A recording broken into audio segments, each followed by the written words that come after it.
Mesdames et messieurs, chers téléspectateurs de NSUP Media TV, bonjour et bienvenue sur votre plateau sportif préféré, Subsport. Une émission qui vous met au parfum de toute l'actualité footballistique nationale et internationale.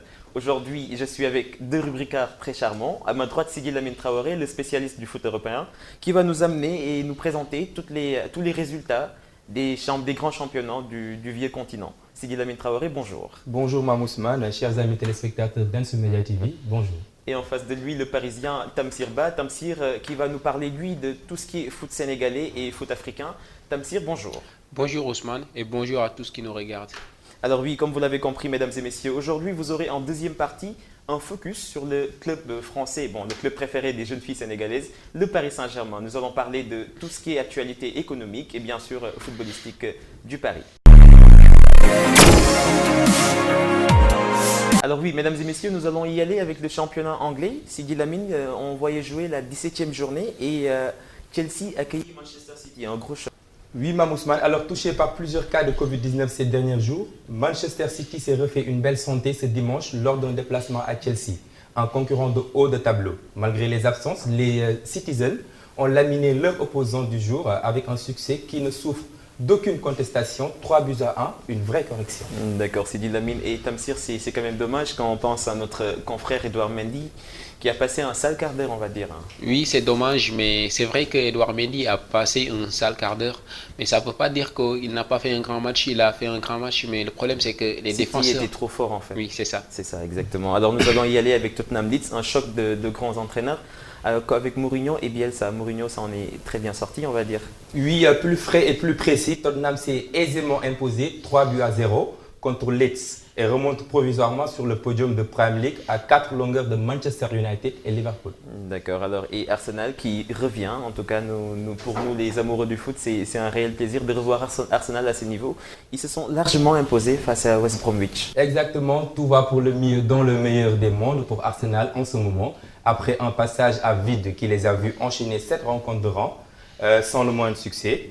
Les Londoniens viennent d'aligner 3 victoires consécutives et celle de samedi a été particulièrement convaincante puisqu'ils ont laminé West Bromwich sur un score sans appel de 4-0. C'est quand même écœurant. Alors à St. Mary's Stadium, c'était un peu plus compliqué pour notre confrère Sadio Mané avec Liverpool. Ils se sont fait surprendre sur un score de 1-0 face à Southampton. Rien ne va plus à Liverpool après avoir abandonné 4 points lors de ses 2 dernières sorties. Le champion d'Angleterre s'est manqué ce lundi lors d'un déplacement à St. Mary contre l'équipe locale de Southampton. La formation de Jürgen Klopp a essuyé son deuxième revers de la saison sur un score de 1-0. Un faux pas qui pourrait la faire chuter du sommet de la Premier League. Carrément, parce que c'est quand même écœurant. Ils ont encaissé un but dès les toutes premières minutes, il faut le rappeler, et ils n'ont jamais été capables de revenir au score. C'est normal car il y a de très grands joueurs dans la défense de Liverpool qui manquent, tels que Virgil van Dijk. Bon, il y a aussi d'autres joueurs et donc ça explique en quelque sorte pourquoi cette équipe de Liverpool... C'est vrai que l'autre jour, ils ont joué avec une défense inédite, on va dire, avec 2 milieux de terrain de formation, à savoir Fabinho et Jordan Henderson. Et c'était un peu compliqué, on va dire. Oui, Ousmane, même si Thiago Alcantara est de retour, ce qu'on peut remarquer l'autre fois, c'est que dans l'équipe de Liverpool, il n'y a que Sadio Mané qui ose prendre ses responsabilités. On voit Mohamed Salah qui a tenté Firmino, mais Van Dijk manque beaucoup à Liverpool et ça se voit. Inspiré, d'accord. Alors on va tout de suite parler du classement au sortir de cette 17e journée de Premier League. Alors Liverpool reste toujours en tête avec 33 points, suivi de Manchester United qui a le même nombre de points que Liverpool. Et en troisième position, on a Leicester qui a 32 points et Tottenham clôt le podium avec 29 points. Alors très bien, alors Sidi, nous allons ouvrir une courte page Coupe Carabao Cup qui voyait City et Manchester s'affronter. Oui, exactement, Guardiola face à Mourinho. Voilà l'affiche de la finale de la Carabao Cup entre Manchester City et Tottenham. Les Citizens ont battu Manchester United en demi-finale sur le score de 2-0. Ah oui, c'est une victoire assez aisée. Manchester aujourd'hui qui est sur un bon train, on va dire, qui réussit tout, qui réussit tous ses matchs avec brio. Ils se sont facilement imposés face à Manchester United. Ça prouve quelque part une certaine aisance qu'ils ont créée avec leur coach Guardiola. Oui, évidemment, l'équipe de Manchester United n'a pas existé quasiment. Ils ont souffert, ils ont perdu. Et ça montre en quelque sorte une dominance des Citizens. Cette force tranquille qu'ils dégagent les Citizens. Oui, surtout ça. Ça montre une assurance des Citizens en quelque sorte. D'accord, alors nous allons tourner maintenant vers l'Espagne. L'Espagne qui voyait l'Atlético de Madrid recevoir Alaves et ils se sont imposés, mais quand même avec une petite frayeur, les Colchoneros. L'Atlético Madrid, accroché jusqu'à la 90e minute, est parvenu à s'imposer 2-1 sur le terrain d'Alaves et à reprendre ainsi la tête du championnat d'Espagne avec 2 points d'avance sur le Real Madrid dimanche lors de la 17e journée. Ce n'est pas le cas de son voisin madrilène. Le Real de Madrid s'est facilement imposé face au Celta de Vigo. Accroché à Elche mercredi 1 but partout, le Real Madrid s'est remis d'aplomb face au Celta Vigo 2-0 grâce au duo Asensio-Vasquez et a pris provisoirement la tête de la Liga samedi soir lors de la 17e journée. D'accord, alors lors de cette 17e journée, on voyait aussi se jouer El Grand Derby, le grand derby d'Espagne qui oppose le Betis Séville et le FC Séville. On n'a pas eu de vainqueur dans ce match malheureusement. Le Betis Séville est sorti du derby de Séville avec le sentiment d'avoir manqué une opportunité. Ce n'est pas pour rien car l'équipe a raté un penalty synonyme de victoire. Suso a ouvert le score pour Séville en début de deuxième mi-temps. L'ailier a décroché une frappe sur laquelle Claudio Bravo n'a rien pu faire et qui a mis le Betis dos au mur. Dos au mur, tout à fait. Et il se jouait aussi un match en retard pour le FC Barcelone à San Mamés. Ils se sont déplacés et ils s'en sont très bien sortis avec un grand Messi, un Messi des beaux jours. Oui, exactement. Le FC Barcelone a retrouvé Bilbao sur sa pelouse basque pour le compte d'un match en retard de la deuxième journée de Liga. Les Catalans se sont imposés sur le score de 3-2. Alors Sidi, on va clore cette page Espagne avec le classement de la 17e journée. L'Atlético Madrid en tête avec 38 points, suivi du Real de Madrid avec 36 points. Le FC Barcelone revient sur le podium avec 31 points et le Real Sociedad qui clôt le podium avec 30 points. D'accord, alors nous allons maintenant aller en France avec une petite surprise, on va dire, le Paris Saint-Germain tenu en échec à Saint-Etienne. Oui, Mamousman, le PSG retrouvait ce mercredi Saint-Etienne pour le compte de la 18e journée de Ligue 1. Les Parisiens n'ont pas su faire mieux qu'obtenir le point du match nul, un but partout. Alors oui, comme je vous l'annonçais, mesdames et messieurs, en début d'émission, le Paris Saint-Germain va être aujourd'hui le focus de notre émission, de notre deuxième partie, on va dire. On voit Tamsir très prêt avec son maillot de Paris. Alors Tamsir, que penses-tu un peu, pour ne pas tirer en longueur, de ce résultat, on va dire? Oui, comme vous avez dit au début, excusez-moi, c'est une légère surprise parce que malgré tout, Saint-Etienne, c'est une grande équipe française qui a remporté beaucoup de trophées, mais aujourd'hui, ce n'est plus la même équipe et le PSG pourrait gagner ce match. Pouvait largement s'imposer. Alors Sidi, l'Olympique lyonnais, lui, quant à lui, s'est imposé. Oui, leader du championnat de France à la trêve, l'Olympique lyonnais avait l'ambition de commencer 2021 en étant à la hauteur de son nouveau statut. Mercredi soir, la 18e journée de Ligue 1 a été plus que favorable pour les Lyonnais. Les hommes de Rudy Garcia qui ont réalisé une parfaite opération comptable face au RC Lens sur un score de 3-2. Alors ça, c'est une très bonne mission pour les Guns. Ligue 1. D'accord, alors on va tout de suite parler du classement de la Ligue 1 française.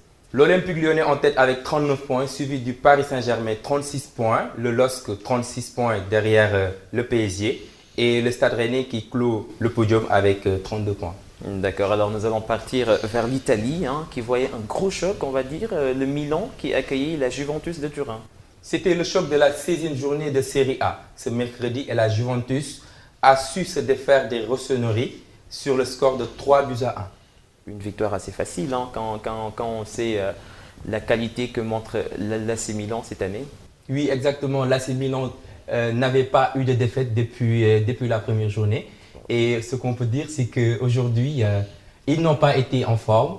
Et ça s'est vu avec l'absence de Ibrahimovic. C'est devenu une valeur sûre, on va dire. Ibrahimovic, à son âge, c'est quand même pas évident, Tamsir. C'est un très grand joueur, justement, Zlatan Ibrahimovic, qui a marqué le Paris Saint-Germain, qui avait marqué le Milan auparavant. Il revient, il fait le même travail. Aujourd'hui, il a manqué à son équipe et ça a payé cash. Ça a payé cash. Alors, on va y aller avec la Sampdoria qui aussi accueillit l'Inter de Milan. La Sampdoria s'est imposée 2-1 face aux hommes d'Antonio Conte, qui subissent leur premier revers de l'année, le 6 janvier. Deux anciens de l'Inter ont marqué pour une équipe dirigée par un ancien technicien de l'Inter, Claudio Ranieri. Waouh. Alors nous allons clore cette page Italie avec le classement au sortir de la 16e journée. L'AS Milan qui reste toujours en tête avec 37 points, suivi de l'Inter Milan, son voisin, par 36 points lui aussi. L'AS Rome est à 33 points et la Juventus de Turin, 4e avec 30 points. Alors nous allons nous tourner maintenant vers notre confrère Tamsir qui a de très bonnes nouvelles pour nous avec la qualification, on va dire, des équipes sénégalaises aux compétitions africaines. Oui, évidemment. Comme nous avons l'habitude de le faire aujourd'hui, on va parler du football africain, particulièrement sénégalais. On va parler des 2 clubs sénégalais qui sont engagés dans les compétitions africaines de football. On va commencer par le Teungueth FC. Oui, le Teungueth l'a fait. Ils ont allé chercher leur billet pour discuter les phases de poule de la Ligue des champions africaine de football en éliminant le Raja Casablanca après avoir fait un match nul 0 but partout ici au Sénégal. Ils ont fait le même résultat au Maroc, mais ont remporté les séances de tir au but 3-1. Désormais, Teungueth va jouer les phases de poule de la Ligue des champions africaine. Ça a eu le goût d'un trophée de gagné, on va dire, parce que ce n'est pas évident que des équipes sénégalaises s'imposent face à de grosses écuries comme le Raja Casablanca. Évidemment, depuis longtemps on attendait ça. On se rappelle tous de l'année dernière où l'FC Metz s'était fait éliminer par les Amalek. L'FC Metz avait gagné son match aller 2 buts en 1, mais le match retour il avait perdu malheureusement sur le score 2-0. Aujourd'hui, le Teungueth va permettre aux Sénégalais de vivre l'ambiance de la Ligue des champions africaine de football et c'est quelque chose d'extraordinaire. Tout à fait. Et le Giraffe aussi a fait pareil, on va dire. Évidemment, le Giraffe aussi a fait pareil, mais c'était beaucoup plus épicé pour ce qui est du Giraffe, car le Giraffe a perdu le match aller 1-0 ici au Sénégal. Mais devinez quoi, le match retour, Giraffe a totalement renversé la situation en battant cette équipe de San Pedro de la Côte d'Ivoire sur le score de 2-1. Au score cumulé, c'est 2 buts partout, mais par différence de buts à l'extérieur. Oui, le Giraffe est qualifié pour la Coupe CAF, en tout cas pour les phases de poule de la Coupe CAF africaine de football.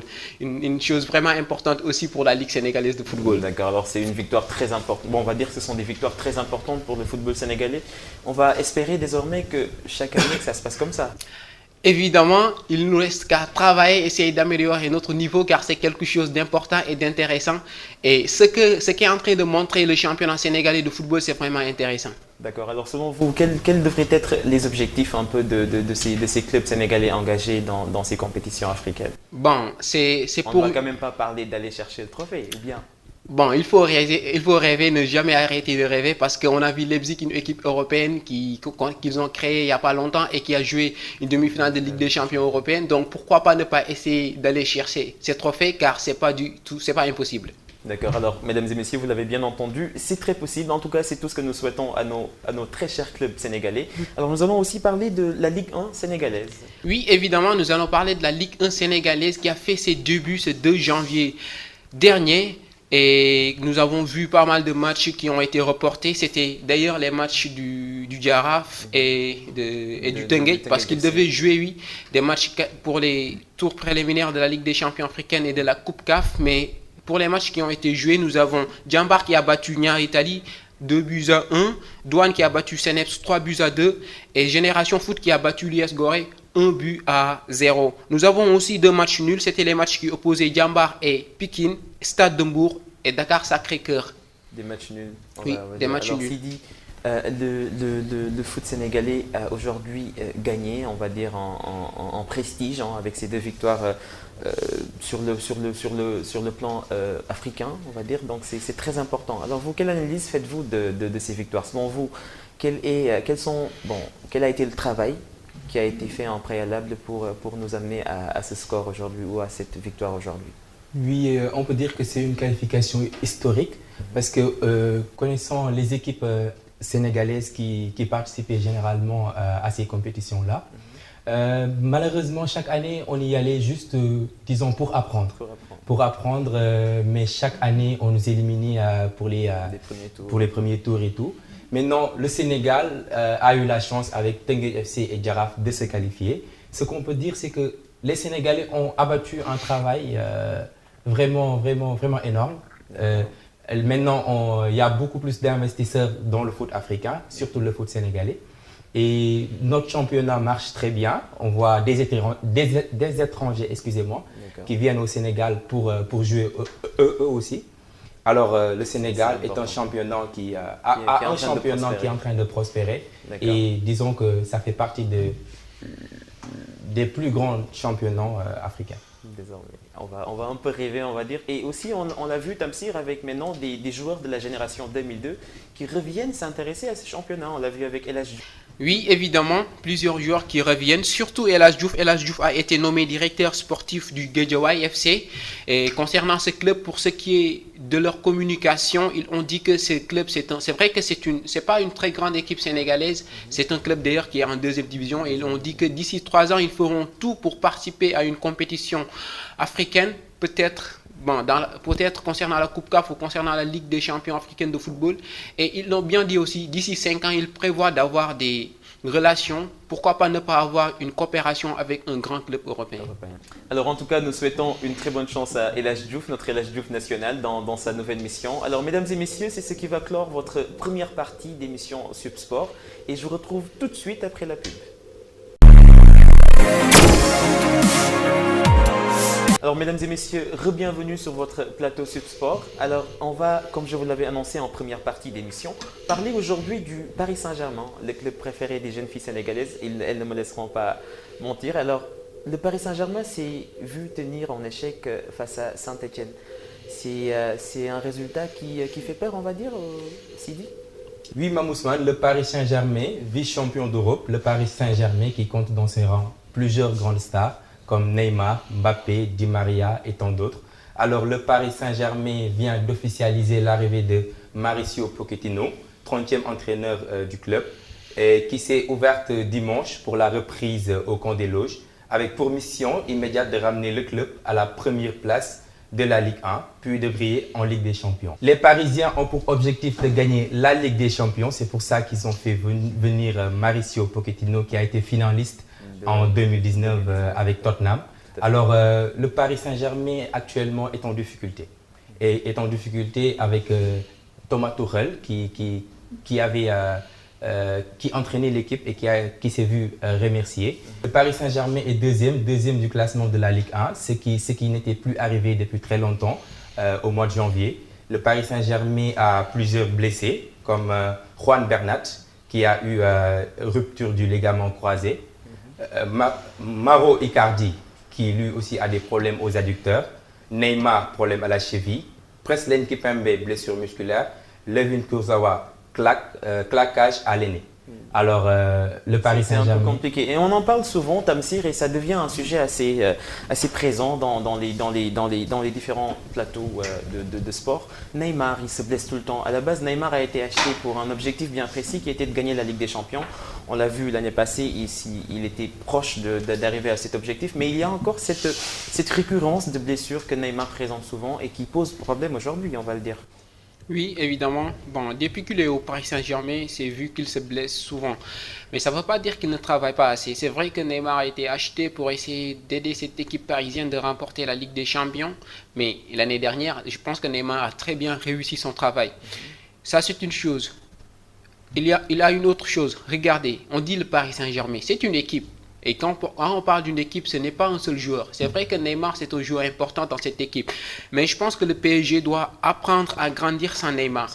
Et je pense que Neymar fait très bien son travail. Depuis qu'il est au PSG, je pense que le PSG s'est toujours fait éliminer, mais sans Neymar. L'année dernière, il ne s'est pas blessé. Mais regardez ce qui s'est passé. Les Parisiens sont allés chercher une finale de Ligue des Champions à Lisbonne. Et pour moi, c'était quelque chose d'extraordinaire. D'accord, alors on vous voit très aux aguets, prêt à défendre Neymar. Mais selon vous, Neymar a-t-il aujourd'hui atteint, on va dire, l'objectif? Je ne vais pas parler d'objectif. Est-ce que vous pensez qu'il justifie réellement son prix de transfert? Parce que 222 millions, ce n'est pas rien. Aujourd'hui, le football n'est pas simplement le football. Il y a du business, il y a aussi le plan économique. Je ne sais pas, peut-être pas dans le plan du football, mais concernant le plan économique du PSG, Neymar a rapporté pas mal de sous. Parce que avec la vente des maillots. Oui, la vente des maillots et tout ça, les abonnements. Parce que Neymar, c'est un joueur de marque, c'est un joueur qui amène un grand public, les abonnements, tout explose. Le stade, le Parc des Princes est souvent rempli quand Neymar joue. Même quand les Parisiens rendent des visites à d'autres équipes en jouant à l'extérieur, bon, les stades étaient remplis. Oui, donc Neymar, sur le plan économique, il a rapporté quelque chose au PSG. Mais Même sur le plan, même concernant le football, parce que quand Neymar ne joue pas, bon, ça se voit sur le terrain. Et quand il joue, c'est totalement différent. Et donc, Tamsir, selon vous, il n'y aurait pas un problème de gestion, on va dire, de Neymar, parce qu'on entend très souvent Neymar dans des scandales tels que des soirées organisées ou des fêtes et tout. Ne pensez-vous pas qu'il y ait un problème de gestion de Neymar? Parce que Neymar au Barça, c'est vraiment différent de Neymar du Paris Saint-Germain. Bon, ça, je pense pas que ce soit Neymar, mais ce soit les Brésiliens, parce qu'ils ont été tous comme ça. On a vu Robinho avec le Real de Madrid, et le Real est une très grande équipe, une équipe beaucoup plus grande que le PSG.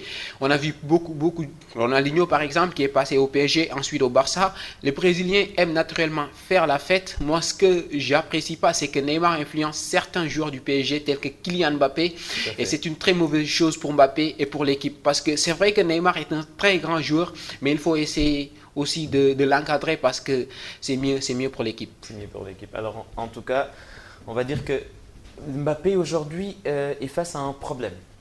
Face à un problème parce que pour beaucoup, il est meilleur que Neymar, mais lui, on dirait que sur le terrain, il n'arrive pas à réellement s'affirmer.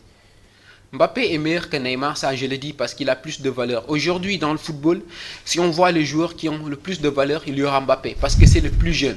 Peut-être Mbappé ne s'évolue pas parce que c'est l'atmosphère du PSG qui ne le lui permet pas. Parce que l'atmosphère du PSG ne le lui permet pas. Oui, vous êtes en train de dire que Mbappé devrait partir du PSG? Évidemment, je dis ça, je l'accepte. Bien vrai que je suis parisien et je veux que Kylian Mbappé progresse dans sa vie, en tout cas concernant le football. Et je sais que si Mbappé veut progresser, il doit quitter cette équipe du Paris Saint-Germain parce que le PSG... Mais c'est le championnat de France. Parce que si le PSG s'est souvent fait éliminer en huitième de finale par une équipe mancunienne qui était composée que de joueurs ayant 17 ans ou 18 ans, c'est parce que c'est le niveau qui est faible. Le niveau est faible. Parce qu'on a vu Rennes se faire ratatiner en Champions League. On a vu Marseille se faire ratatiner en Champions League. Ça montre c'est un problème en fait au niveau du championnat. C'est ça. Si Mbappé veut devenir un très grand joueur, et il y a une autre chose parce que dans ce monde, qui veut devenir un très grand joueur doit jouer au Barça ou au Real. Alors si Mbappé veut devenir un très grand joueur, il doit quitter le Paris Saint-Germain. C'est une phrase choc, on va dire, de Tamsir Ba. Alors Sidi Lamine, un peu pour clore cette page Neymar, on va dire. On a vu le CIES, spécialiste en tout cas du prix des joueurs, évaluer Neymar à 32 millions d'euros. Est-ce que vous êtes d'accord par rapport à ça? Alors pour moi, Neymar est l'un des plus grands joueurs de ce monde. Pour moi, Neymar est à la hauteur de Cristiano Ronaldo et de Lionel Messi. Alors on a vu Messi aussi sous-coté avec 54 millions d'euros. Cristiano Ronaldo, 42 millions d'euros. Alors aujourd'hui, vendre Neymar à 32 millions d'euros, pour moi, c'est un peu exagéré. Mais s'il dit, quand maintenant il faut, parce que le football, comme Tamsir l'a dit, c'est du business. Alors, s'il faut investir dans un joueur qui se blesse plus qu'il ne se blesse pas, ça devient problématique quand même. 32 millions, selon moi, est largement expliqué. Alors, pour moi, Neymar, d'accord, on peut juger par rapport à ses blessures. Mais Neymar est un joueur, l'un des rares joueurs qui peut te faire changer un match, l'un des rares jours qui peut te faire gagner la Ligue des Champions. Alors aujourd'hui, on a vu Neymar avec le FC Barcelone en 2017, bien qu'il était plus jeune. Mais aujourd'hui, pour moi, le PSG, son problème, c'est pas ses stars. Pour moi, aujourd'hui, Neymar est toujours à son niveau parce qu'il nous l'a montré l'année dernière lors de la Ligue des Champions, lors de la demi-finale de la Ligue des Champions. Alors Neymar, pour moi, ne peut pas être vendu à 32 millions d'euros. Vous êtes catégorique sur le fait que le CIES s'est trompé? Oui, il s'est trompé parce que donner Marcus Rashford, nommer Marcus Rashford le joueur le plus cher au monde, pour moi, c'est un peu exagéré. Alors, juste pour revenir par rapport à Tamsir, alors le PSG, pour moi, n'a pas de problème par rapport à ses stars. Alors pour moi, le PSG a toujours eu un problème de coaching. Ils ont changé plusieurs coachs en 2 ans, voire 3 ans. Alors aujourd'hui, le PSG peut vraiment faire quelque chose avec Pochettino qui a l'expérience. Et pour moi, le PSG doit laisser le temps à ses coachs de travailler. Le PSG doit trouver un style de jeu. Et le PSG doit arrêter de se reposer juste sur Neymar, sur Mbappé, Di Maria et investir aussi sur sa défense. On parle de Sergio Ramos, on parle de Lionel Messi au PSG, on parle de Dele Alli. On risque d'avoir un mercato assez ambitieux pour le Paris. On va dire que le PSG va peut-être ressembler au Real Madrid de 2009. Qui sait, les Galactiques, et ça ne serait que bénéfique pour le football. D'accord. Alors, on parlait de Mauricio Pochettino, on l'a vu, le nouvel entraîneur du Paris Saint-Germain. Alors, vous, quelles sont vos attentes par rapport à cet entraîneur? Oui, Ousmane l'a très bien dit parce que le PSG s'est souvent rabattu sur ses coachs en disant qu'il y a plusieurs erreurs qui se sont faites, mais il se trompe souvent parce que aujourd'hui on voit le Liverpool, on voit aussi, on voit Liverpool, on voit d'autres équipes européennes. Mais combien de temps Jürgen Klopp a mis pour pouvoir construire vraiment son bloc? Il a mis beaucoup de temps. Et aujourd'hui, Liverpool, même peut-être pas aujourd'hui, mais il y a peu de temps, Liverpool était la plus grande équipe européenne, l'une des équipes qu'on pouvait battre difficilement. Mauricio Pochettino, il vient, mais c'est un très grand coach parce que récemment, les joueurs du PSG ont dit qu'à l'entraînement, il mettait beaucoup plus de pression que Thomas Tuchel. Mais ça, c'est vraiment important. Mais moi, ce que j'aime pas chez lui, c'est qu'il vient et il dit que j'aime pas que ce joueur joue. Je veux que ce joueur joue. Il a ce joueur à lui, en fait. Oui, il vient. Mais ne pensez-vous pas que c'est autour de ce caractère assez spécial qu'il construit un peu son identité? C'est vrai, vous avez raison, mais quand je viens dans une nouvelle équipe et que je dis que je ne veux pas qu'Angel Di Maria joue avec tout ce que Di Maria a fait pour le PSG, qu'est-ce que ça veut dire? Ça me fait un peu penser à Ronald Koeman. Évidemment, parce qu'on ne peut pas venir dans l'équipe et dire que je n'ai pas besoin de Luis Suarez, je n'ai pas besoin de Koeman avec tout ce que ces joueurs ont fait pour ce club. Et donc, je pense que Pochettino se trompe, mais malgré tout ça, c'est un très grand coach. Moi, je lui reconnais ça. Si on se rappelle bien, c'est ce même Mauricio Pochettino qui a conduit l'équipe de Tottenham il y a quelques années en finale de Ligue des Champions. C'est ça. D'accord. Alors, mesdames et messieurs, on me signale à la régie que le temps est bientôt terminé, mais nous allons quand même parler de notre confrère Idrissa Gana Gueye. On l'a vu qui voit sa place menacée. Oui, Idrissa Gana Gueye n'est pas en forme. Idrissa Gana Gueye, lors du match contre Saint-Étienne, c'est lui qui a fauté sur le but des Verts. Alors, Idrissa Gana Gueye, pour moi, Idrissa Gana Gueye est un bon joueur. Mais Idrissa Gana Gueye voit vraiment son poste menacé par Danilo, par Verratti, par Paredes. Et Idrissa Gana Gueye, il n'est pas en forme. Ça se voit sur le terrain, ça se voit sur ses performances. Alors Gana Gueye, pour moi, a fait l'erreur de quitter l'Angleterre. Parce que Gana Gueye n'est vraiment pas un joueur. Et donc, est-ce qu'un retour vers l'Angleterre est aujourd'hui d'actualité pour Gana Gueye? Oui, parce qu'il y a plusieurs clubs qui veulent acheter Gana Gueye. Il y a Manchester United, on parle aussi d'Aston Villa. Alors pour moi, Gana Gueye, il n'est pas âgé, c'est vrai, il n'a que 30 ans. Mais Gana Gueye peut aujourd'hui retourner en Angleterre, terminer sa carrière et pourquoi pas faire 2 voire 3 saisons. D'accord. Alors une petite page mercato. Vous voyez le Paris Saint-Germain recruter cet hiver? Oui, évidemment, parce que tout à l'heure vous l'avez dit, il se peut que le grand Lionel Messi vienne rejoindre l'équipe du Paris Saint-Germain et les Parisiens en seront vraiment fiers, en seront vraiment contents. En tout cas, moi, je veux que le PSG je veux que Messi rejoigne cette équipe du Paris Saint-Germain. Ça sera quelque chose d'extraordinaire. Et juste pour dire quelque chose concernant Gana Gueye, c'est vrai, peut-être Manchester United a fait une offre pour Gana, mais si Gana va en Angleterre, particulièrement à Manchester United, il ne va plus jouer parce que je pense que le petit McTominay fait très bien son travail. Et concernant aussi Mauricio Pochettino qui était en Angleterre, il veut conserver Gana Gueye et il veut le faire jouer, de même que Ander Herrera. Oui, il le connaît très bien. Donc ce qui veut dire que Gana Gueye aura une nouvelle chance de rester au PSG. Alors, mesdames et messieurs, Tamsir veut voir Lionel Messi au Paris Saint-Germain. En tout cas, pour le foot, ce serait très beau. Alors, mesdames et messieurs, c'est ce qui va clore cette émission, malheureusement. Nous avons Subsport et d'ici, nous vous donnons rendez-vous la semaine prochaine. Et d'ici là, portez-vous bien.